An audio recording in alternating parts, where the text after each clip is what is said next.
2페이지에 신약성경이 있습니다. 베드로전서 4장 15절에서 19절까지 한 절씩 교독하겠습니다. 너희 중에 누구든지 살인이나 도둑질이나 악행이나 남의 일을 간섭하는 자로 고난을 받지 말려니와 만일 그리스도인으로 고난을 받으면 부끄러워하지 말고 도리어 그 이름으로 하나님께 영광을 돌리라. 하나님의 집에서 심판을 시작할 때가 되었나니 만일 우리에게 먼저 하면 하나님의 복음을 순종하지 않은 자들의 그 마지막은 어떠하며 또 의인이 겨우 구원을 받으면 경건하지 아니한 자와 죄인은 어디에 서리요. 같이 읽죠. 그러므로 하나님의 뜻대로 고난을 받는 자들은 또한 선을 행하는 가운데 그 영혼을 미쁘신 창조주께 의탁할지어다. 아멘. 수협에 나오신 여러분들을 환영하고 축복합니다. 그래도 교회가 제일 시원하죠. 새벽에도 엄청 더워요. 이번 주부터 아마 장로님이 에어컨을 본당을 틀었어요. 숨이 턱턱 막히니까. 저도 틀거든요. 아침에 또 넥타이 메고 나오고 지금도 넥타이를 매니까 어지러울 정도로 숨이 턱턱 막혀요. 여러분들 앉아 있으니까 모르겠지만 한번 위로 올라와 보셔요. 아주 뜨끈합니다. 여러분들 얼마나 오늘 하루 더우셨는지 모르겠어요. 물 많이 드시고 또 성도님들 걱정이 돼서 몇몇 분들 전해 보니까 너무 찬물을 많이 드셔서 탈 나신 분도 계시고 에어컨 바람 때문에 고생하시고 또 오늘 어떤 집사님은 치아가 2개나 빠지셨대요. 갑자기 예배를 못 나오신다고. 아마 방송으로 보시겠지만 가면 갈수록 올해 유독 성도님들이 많이 좀 몸이 아프신 것 같아요. 제 기도가 부족한 탓인지 올해 우리 성도님들 하반기 때는 영과 육이 더욱더 강건하여져서 하나님 앞에 또 우리가 기쁨으로 믿음 생활을 할 수 있기를 주님의 이름으로 축원합니다. 우리가 이 시간은 그리스도인을 위해 받는 고난에 대해서 계속해서 우리가 말씀을 살펴보고 있어요.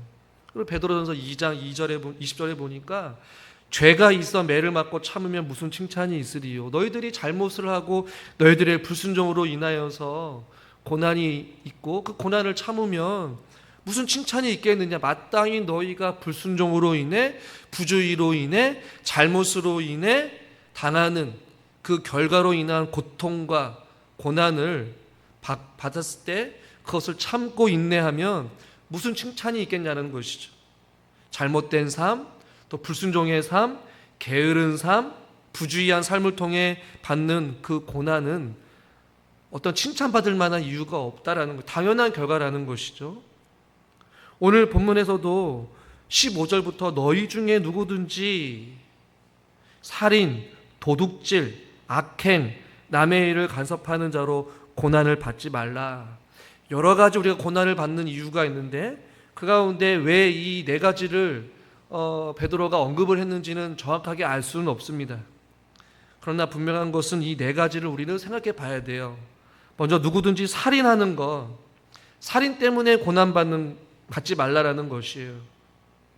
오늘날 실제적으로 우리가 누군가를 죽이고 싶은 마음이 있더라도 실제적으로 죽이는 사람은 아마 아무도 없을 거예요. 그러나 우리의 마음으로는 몇 번이고 사람을 때리거나 저주하거나 비방하거나 미워하는 마음이 있었을지 모르겠습니다. 예수님의 가르침 중에서도 마태복음 5장 22절에 보니까 내 형제에게 노하는 자마다 심판을 받는데요. 형제에게 화를 내는 것, 화를 참지 못하는 것을 심판을 받게 될 것이라고 무섭게 하나님께서 책망하셔요. 그리고 형제를 대하여 라가라 하는 자, 공에 잡혀가게 되고 미련한 놈이라고 하는 자, 지옥불에 들어가게 될 것이다. 이게 라가라 하는 자는 욕하는 거거든요. 근데 공에 잡혀가게 되고 미련한 놈이다, 이 바보 같은 놈아, 이 머저리 같은 놈아, 이렇게 표현하는 것도 지옥불에 들어간다. 굉장히 강하게 하나님께서 말씀하셔요. 아니 형제를 좀 미워하고 형제에게 거친 언어적인 폭력을 했는데 이것이 무슨 지옥불에 들어갈 만큼의 큰 죄냐. 근데 예수님의 가르침에는 이것이 살인과도 같다라고 표현하고 있는 것 같아요. 실질적인 살인은 아니지만 우리의 마음속에 또 우리가 실질적으로 내뱉는 말을 통하여서 언어적인 폭력과 인격적인 모독을 통하여서 마치 살인을 저진 것 같은 그러한 큰 잘못을 저지르지 말라. 그것을 통하여서 고난을 받지 말라라는 것이. 두 번째는 도둑질이죠. 도둑질은 잘 아시죠? 다른 사람의 것을 탐하는 것. 우리가 다른 사람의 것을 탐하진 않지만 우리의 삶 속에 어떤 분들은 정직하지 못한 경제 활동을 하는 경우들을 저는 종종 보게 됩니다. 사회적 통념과 관념을 통하여 전반적으로 법의 테두리를 약간 벗어나서 알게 모르게 정직하지 못한 방법으로 세금을 탈세하거나 혹은 세금을 덜 내거나 혹은 정직한 어떠한 사업에 그만큼의 신고를 하지 않거나 정직하지 못한 어떠한 경제 활동, 이득을 취하고 온전한 11조를 드리지 않는 경우들을 저는 종종 보게 됩니다. 다 도둑질인 것이. 세 번째는 악행이라고 표현하고 있어요. 악한 마음에서, 죄악된 마음에서 행동으로 옮겨지는 것. 이 악한 행동에는 여러 가지가 있겠죠. 교통법규를 의도적으로 위반한다든지, 공공장소에서 무례하게 행동한다든지, 남들에게 불편함을, 불이익을 주는 행위, 자기밖에 모르는 이익을 주는, 불이익을 주는 어떠한 행동들 많이 있어요. 살인, 도둑질, 악행, 말해 뭐예요? 당연히 죄악된 행위이죠. 그런데 오늘 독특하게 15절 하반절에 이런 표현이 있어요. 살인, 도둑질, 악행은 이해가 돼요. 이것은 당연히 우리가 하지 말아야 될, 드러나게 될 죄악들인데, 마지막 네 번째는 남의 일을 간섭하는 자, 이러한 자로 인하여 고난을 받지 말라라는 것이. 남의 일을 간섭한다는 표현이 굉장히 독특한 표현입니다. 남의 일에 끼어들어서 이런저런 말들을 하고 그 사람을 위해 선을 넘어서는 사람들, 참견하게 좋아하는 사람들을 이야기해요. 여러분 주변에도 이웃들 가운데, 교회 안에서도 불필요하게 이 오지랖이 있어가지고 선을 넘어서 이것저것 간섭하는 사람들이 있어요. 코치코치 깨묻고 끼어들어서 다른 사람들의 일에 간섭하고 배나라 감나라 하면서 이래라 저래라, 남의 일을 간섭하는 것. 자기 삶은 되돌아보지 않으면서 다른 사람의 문제에 간섭해서 이러쿵저러쿵 이야기하고 공동체의 평화와 화합을 깨트리는 그런 경우들을 보게 됩니다. 이러한 행위들을 통하여서 얻어지게 되는 고난, 그것을 받지 말라라는 것이. 여러분 순서를 보십시오. 살인, 도둑질, 악행, 남의 일을 간섭하는 것. 살인으로 시작해서 이 불필요한 참견까지 강도가 점점 약해지고 있는 모습을 보게 되죠. 그러나 이 명백한 살인과 같은 그 죄에서 교묘하게 이루어지는 그 죄까지 삶의 전반적인 우리의 삶을 되돌아보라는 의도도 담겨져 있습니다. 이 순서도 중요해요. 드러내는 살인부터 시작해서 남의 일에 친히 간섭하는 그런 아주 교묘하고도 섬세한 어떤 삶까지도 우리가 되돌아보면서 우리는 생각해 보아야 된다는 것이에요. 여러분 믿음 생활하면서 이런 생각들 참 많이 하죠. 내가 교회 잘 믿고 주일 성수 잘하고 나름대로 믿음 생활 잘하는 거 있는데 왜 나에게 이런 고난이 찾아올까? 이것이 바로 내가 믿음 생활하면서 주님 때문에 당하는 고난이구나 라고 착각하는 사람들이 있어요. 다른 거예요. 우리는 스스로 질문해 봐야 됩니다. 내가 지금 겪고 있는 고난과 아픔과 시련이 정말로 신실하게 믿음 생활을 하다가 주님의 이름 때문에, 복음을 위하여서 예수님 때문에 당하는 어떤 삶의 불이익이나 어려움이나 고난인지, 아니면 오늘 살인과 도둑질과 악행과 남의 일을 간섭하듯이 삶의 전반적인 부분에 있어서 하나님의 영광을 가리우거나 하나님을 기쁘시게 하지 못하거나 하나님 앞에 불순종하며 살아가고 있는 삶을 통해서 얻어지는 어떠한 고난의 결과인지를 우리는 질문해 봐야 되는 것이에요. 그리고 성경은 그러한 삶 속에서 당하는 고난, 그것을 참으면 아무런 칭찬받을 만한 이유가 없다. 그건 당연한 것이다. 당연한 결과라는 것이에요.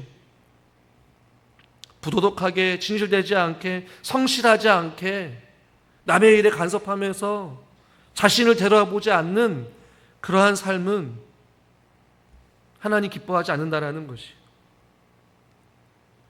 자, 그러면서 이제 16절에 이렇게 말씀하고 있어요. 16절을 같이 한번 읽겠습니다. 만일 그리스도인으로 고난을 받으면 부끄러워하지 말고 도리어 그 이름으로 하나님께 영광을 돌리라. 그런데 만일 그리스도인으로서 15절에 말하는 것은 일반인들처럼 행하여서 그리스도인답게 살아가지 못하여서 받는 고난을 받지 말고, 만일 그리스도인으로 고난을 받는다는 얘기는 예수님 때문에 믿음 생활을 지키다가 신앙생활을 하면서 찾아오는 그 세상과의 충돌과 불이익과 어려움 속에서 고난을 받으면 그것을 부끄러워하지 말고 위축하지 말고 도리어 그 이름으로 하나님께 영광을 돌리면서 살아가라 라고 말씀하고 있어요.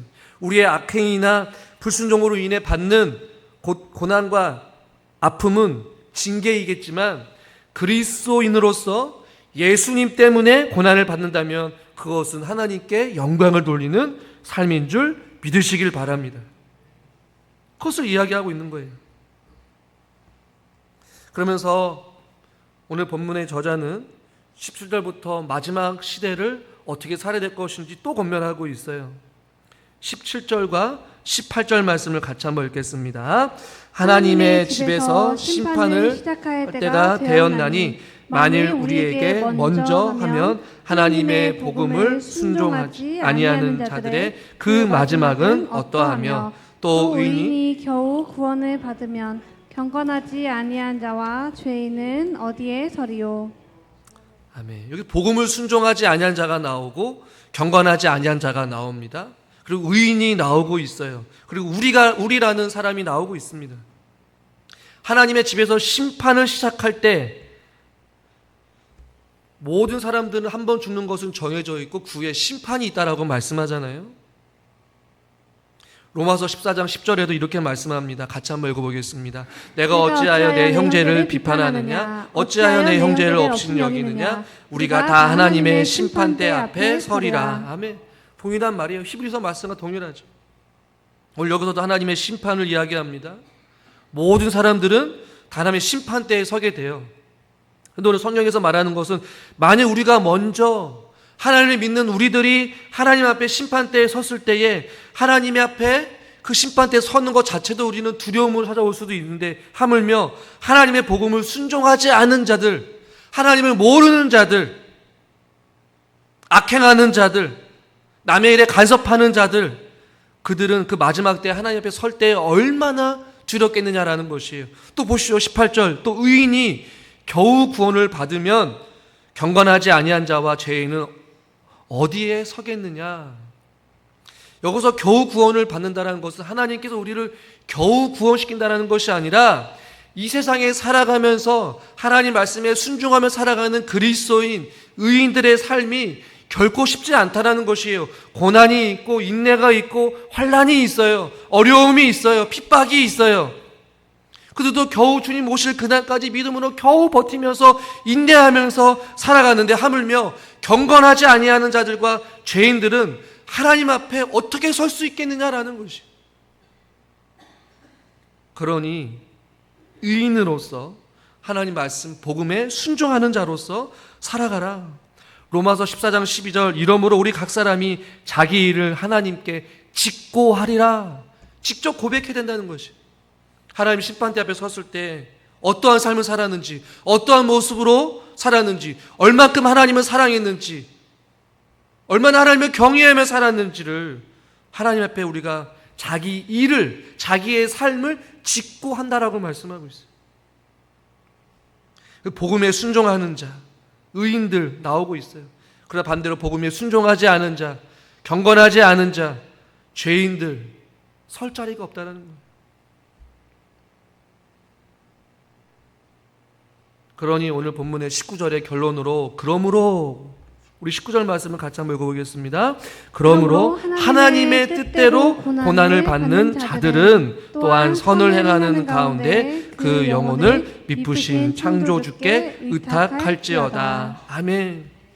그 더진 나그네들이 겨우 후원받기 위하여서 그 환난 중에도 인내하며 믿음 안에서 하나님께 소망을 두고 살아가고 하나님의 심판대에 서기는 그날까지 믿음으로 발버둥치는 자들. 19절에 그러므로 하나님의 뜻대로 말씀대로 살아가고 복음에 순종하며 하나님 앞에 온전케 하기 위하여서 진실하게 살아가는 자들, 고난을 받는 자들아, 또한 너희들이 주님 오실 그날까지 주님의 심판대에 설 때까지 선을 행하라는 것이에요. 말씀에 순종하라는 것이에요. 복음대로 살라는 것이에요. 진리를 따르라는 것이죠. 그 가운데 그 영혼을 미쁘신 창조주께 의탁하라 라고 말씀하고 있습니다. 그 영혼이라는 것은 우리의 영혼과 육체를 이야기해요. 우리의 전 존재를 이야기해요. 하나님께 의탁하라 라고 말씀합니다. 근데 한 번 맡기는 것이 아니라 삶 속에서 지속적으로 반복적으로 끊임없이 매 순간순간마다 하나님께 의지하고 우리의 모든 삶을 맡기라 라고 말씀하고 있는 거예요. 힘이 들 때마다 고난 가운데 주저앉아 있을 때에 지쳐 있을 때에 고통 가운데 있을 때에 아픔 가운데 있을 때에 눈물을 흘리며 하루하루를 살아가고 있을 때에 그럼에도 불구하고 선을 행하는 가운데 믿음으로 살아가면서 우리가 미쁘신 창조주께 우리의 삶을 맡기라는 것이 맡길 수 있는 이유는 오늘 성경에 두 가지를 말씀하고 있습니다. 왜 우리가 하나님께 맡겨야 되느냐? 그 하나님이 어떤 분이기 때문에 미쁘신 분이기 때문에 창조주이기 때문에 우리의 삶을 주님께 의탁하라고 말씀하고 있습니다. 미쁘시다라는 얘기는 신실하다는 얘기입니다. 신실하다는 얘기는 하나님의 약속을 잘 지키시는 분이신 분, 그 약속을 성취하시고 끝까지 이루시는 분, 그 신실하신 하나님. 또한 이 창조주께 신약에 여기에만 표현되고 있는 유일한 단어입니다. 창조주다. 세상의 주인이다라는 거예요. 전능하신 분이시라는 얘기예요. 창조주이신 하나님에는 어떤 내용이 포함되어 있느냐? 하나님의 모든 만물을 창조하셨어요. 저와 여러분들도 하나님께서 창조하셨습니다. 창조하셨다는 얘기에는 어떤 의미가 포함되어 있느냐? 우리를 창조하신 분, 우리를 지으신 분이시니 우리의 삶도 하나님께서 책임져 주신다라는 의미도 포함되어 있습니다. 하나님은 세상을 창조하셨습니다. 지금까지 신실하게 그것을 운행하시고 돌보시고 주관하셨습니다. 그러니 우리의 영혼, 주를 위해 주님의 뜻대로 살려고 하는 하나님의 신실하고 거룩한 백성들을 하나님께서 붙잡아 주시고 보호하여 주실 것입니다. 사람에게 생명을 부여해 주셨다는 것은 그것을 돌보실 수 있는 능력이 있음을 의미하는 것이, 창조주께 의탁하라, 맡겨라, 신뢰해라 라는 것이에요. 다윗은 끊임없는 환난이 있었습니다. 굶주림이 있었어요. 도망치는 신세였습니다. 들에서 잠이 들기도 하고 동굴 깊숙한 곳에서 잠을 들기도 하고 수많은 적들이 다윗을 죽이려고 애워쌀 때에도 다윗이 할 수 있었던 것은 무엇이었습니까? 미쁘신 창조주를 의지하는 것밖에 없었어요. 자, 시편 31편 5절 같이 한번 읽어보죠. 내가 나의 영을 주의 손에 부탁하나이다. 진리의 하나님 여호와여 나를 속량하셨나이다. 아멘.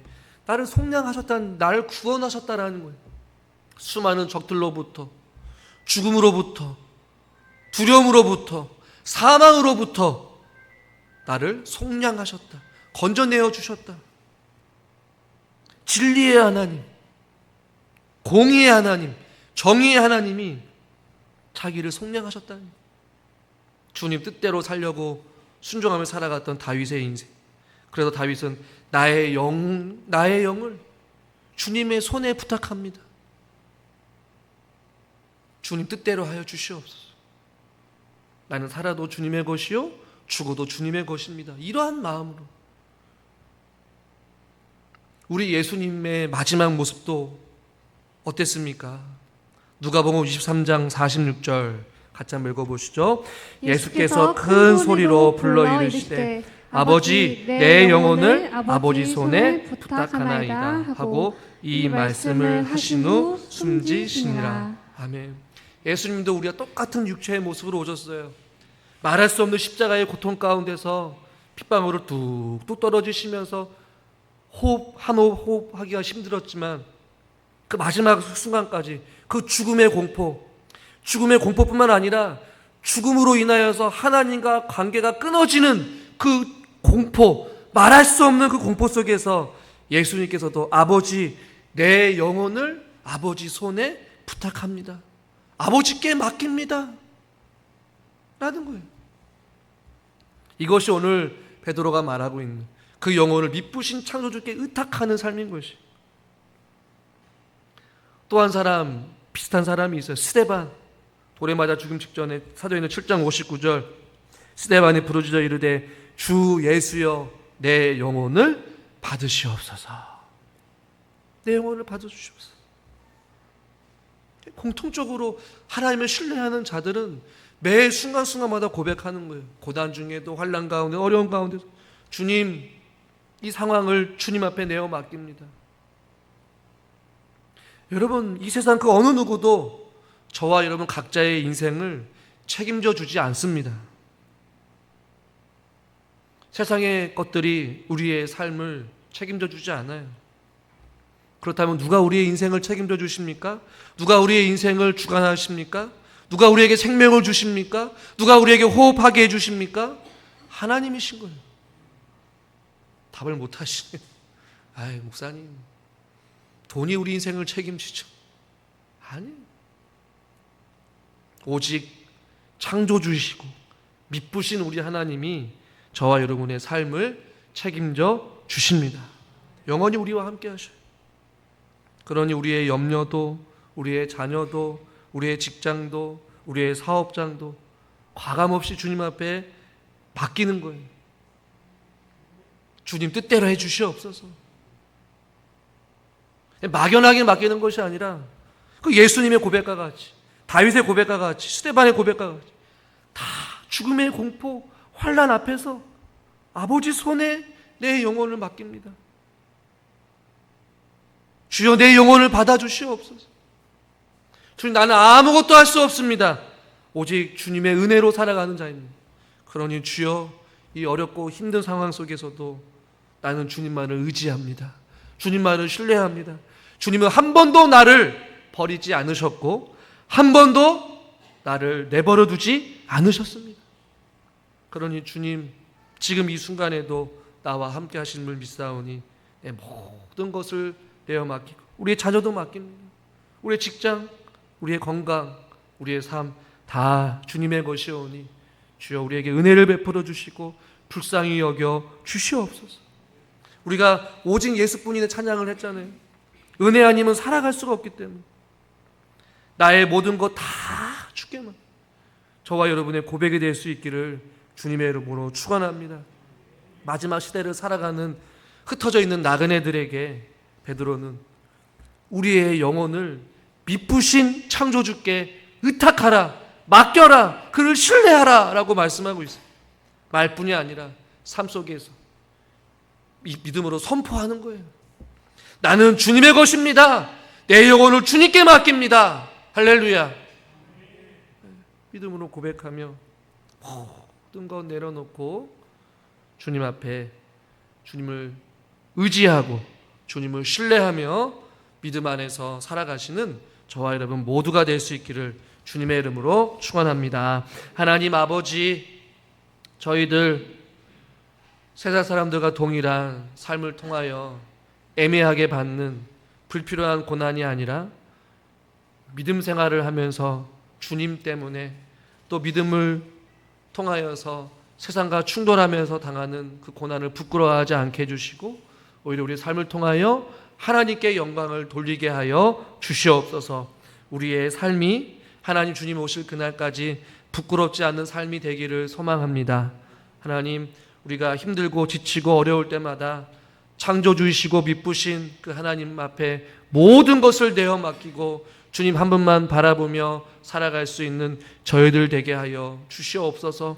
예수님도 아버지의 영혼을 주님께 다 내어 맡긴다라고 믿음으로 고백하며 나아갔던 것 같이 우리들도 우리의 힘든 모든 상황들을 주님의 십자가 앞에 내려놓게 하여 주시고 인생의 모든 무거운 짐들도 주님 앞에 맡기고 나아갈 수 있는 믿음의 용기와 결단들이 있게 하여 주시옵시고 염려와 근심보다는 오히려 확신과 신뢰함 속에 하나님 붙잡고 주님 안에서 날마다 승리의 삶을 살아갈 수 있도록 성령 하나님 우리의 삶을 주장하여 주시고 붙잡아 주시옵시고 감당할 수 있는 힘과 능력을 더하여 주시옵소서.